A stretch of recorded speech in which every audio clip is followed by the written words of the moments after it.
Sinabi sa'yo? Umamin nung bandang huli na sabi niya kung magkakasala ba ako sa'yo, matatanggap mo pa ako uli. Siyempre para sa akin masakit. Tinanong niya yung kung sakali o nagkasala na siya. Yun ang tanong ko. Sabi ko, bakit nagkasala ka na ba?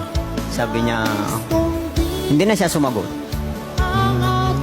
Tapos yun na, yung umamin na siya na may karelasyon na siya. Hanggang sa pag-uwi rito, sinama sa bahay. Ha? Ano? Sinama pa sa bahay niyo? Opo. Pilipino? Opo. Pero nagpaalam po siya sa akin na baka pwedeng isama ko dyan. Kasi nga, hihiramin daw yung bunso namin. Pumayag po ako. Pumayag ka? Para sa mga bata, gusto nila makita eh. Gusto nila makita yung anak ko. Masakit. Kasi nakakapanghinayang. Almost 16 years po kaming nagsama.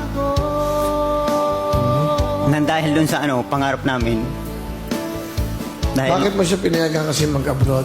Na dapat ikaw na lang ang umalis para yung mga anak mo may kalinga na isang ina. Ayaw na bunso. Ano nararamdaman mo nun? Masakit. Kasi siyempre nakakapanghinayang. Sobrang nangihinayang.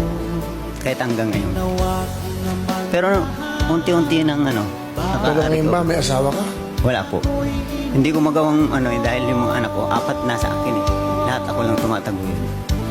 Eh wala naman akong ko. Wala bang halaga ang pag-ibig Good luck. ko sa'yo? Isa inyo.